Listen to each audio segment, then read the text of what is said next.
I was just a boy when I first saw her, tall, wrapped in the silver light of the moon, standing at the edge of the waterhole. My sister, Nura, had warned me not to wander too far from camp at night, but the sound of weeping had drawn me in. She was beautiful, her dark hair streaked with river reeds, her skin shimmering like wet stone. But her eyes, those were the eyes of a woman who had lost something. "You shouldn't be here," I whispered, though I wasn't sure if she was real or a spirit. She turned to me, and in her hands, she held a broken spear. "Neither should you, little one," she said. "But the night has a way of calling lost things together." And that was how I met Marrangi, the woman who would change everything. Marrangi was not from our people. She had come from the north, where the rivers ran backward and the stars told different stories. She had once been married to a warrior, a man who swore to protect her but instead broke her trust like brittle bark. I didn't understand then what it meant to be betrayed. I only knew that when she spoke of him, her voice was like wine through dead branches, hollow. "Love is a fire," she told me one night as we sat by the embers. "But some fires burn too hot, and all that's left is ash." She carried her past in woven baskets, each one filled with memories she couldn't let go of. The first one she opened for me held a necklace of shells, the kind worn by brides in her homeland. "Why keep it if it hurts?" I asked. She smiled, but it didn't reach her eyes. "Because pain is the price of remembering, and I'm not ready to forget." Marrangi began teaching me the words of her people. Not with sounds, but with hands, palms pressed together for gratitude, fingertips brushing the earth for home. "You speak like a storm," she teased when I fumbled the gestures. "All thunder, no patience." I scowled. "Your words are too quiet." She caught my wrist, her thumb resting on my pulse. "Quiet isn't weak, little hawk. Sometimes the softest things hold the most strength." I stopped breathing. Her hand was warm, rough from weaving, and suddenly I wanted to learn every silent word she knew. Nura found me by the riverbank at dawn, my cheeks hot as I whittled a spear I didn't need. "Be careful," she said, her voice low. "Marrangi's grief is still fresh. The ancestors whisper that she walks between worlds." I kicked at the dirt. "She's just sad." Nura's grip tightened on my shoulder. "And sadness makes people do reckless things. You're not a man yet, little brother." But when I glanced back at camp, Marrangi was watching me over the smoke of the morning fire, and in that moment, I wanted nothing more than to be reckless. I brought her a honeycomb the next day, my forearms stinging from bee stings. Her eyebrows rose. "Did you raid a hive alone?" "Worth it," I said, grinning as golden syrup dripped onto the sand between us. She broke off a piece, her lips glistening as she tasted it. Then, to my shock, she pressed a sticky shard to my mouth. "Sweetness should be shared," she said. I licked the honey from her fingers, and her breath hitched. We sat shoulder to shoulder under the stars, the camp asleep behind us. "Tell me about him," I dared. Marrangi's voice was barely audible. "He promised me a life near the sea. But men's promises are like sandcastles, washed away too easily." I hesitated, then threaded my fingers through hers. "I'd build you a house of stone." She laughed, but her eyes were wet. "You're a boy with a heart too big for your chest." I leaned in. "Then grow into it with me." The space between us vanished. The men came at dusk, their spears tipped with ochre, the mark of the northern clans. I was gutting fish by the river when I saw him, Marrangi's husband, alive, his face painted with the stripes of a warrior seeking justice. My blood turned to ice. Nura grabbed my arm.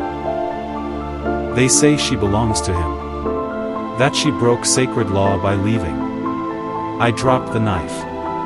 "She's not his." But when I turned, Marrangi was already standing at the edge of camp, her spine straight, her hands shaking. The man's voice carried like a whip crack. "You think hiding among children erases your vows?"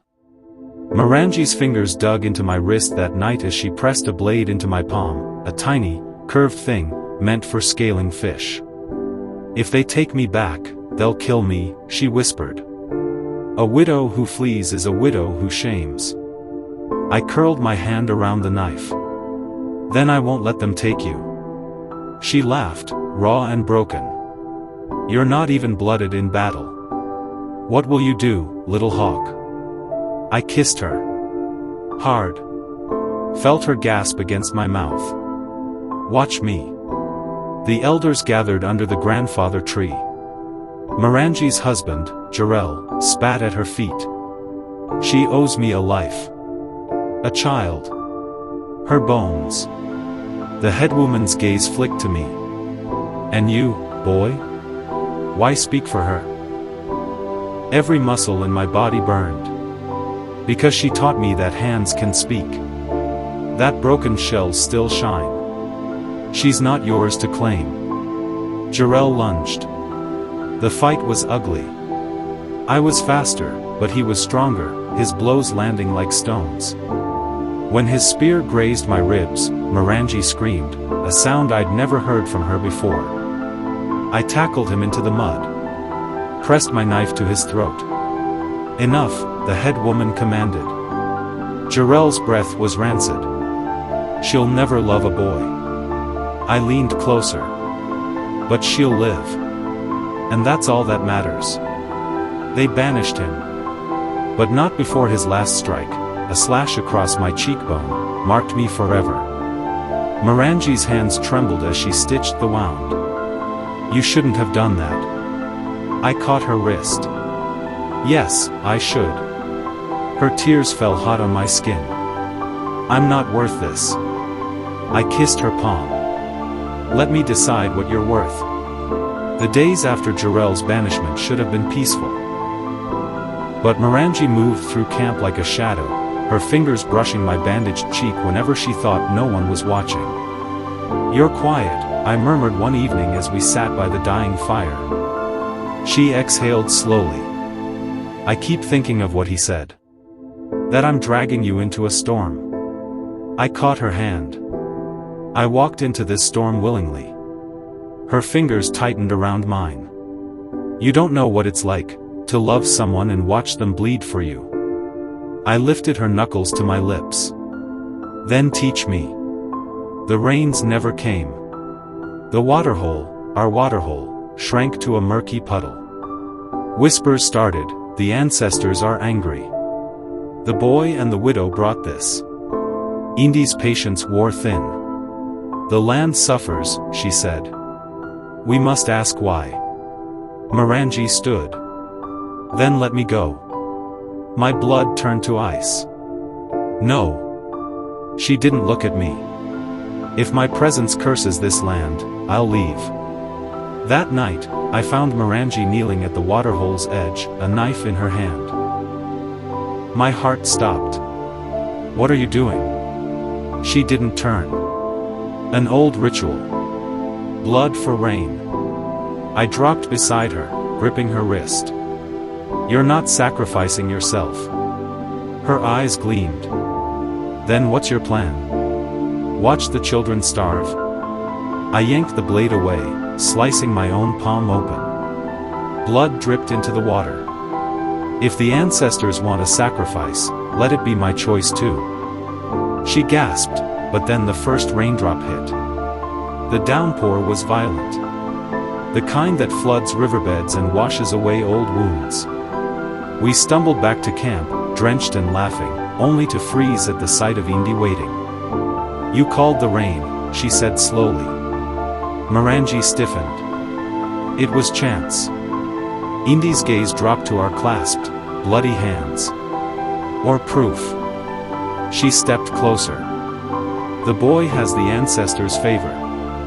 And you love him." Marrangi's breath hitched. Indy sighed. "Stay. But know this path won't be easy." As she walked away, Marrangi turned to me, rain streaking her face like tears. "She's right. Loving me will hurt." I kissed her, tasting rain and salt. Then let it hurt. The storm passed, but the dreams came. I saw Jarrell's face in the embers. Heard his voice in the wind, "She'll never be yours." Marrangi woke me with a hand on my chest. "You were crying out." I caught her wrist, pressing her palm over my heartbeat. "Tell me I'm not a fool to hope." She leaned down, her lips brushing mine. "Hope is the bravest thing of all."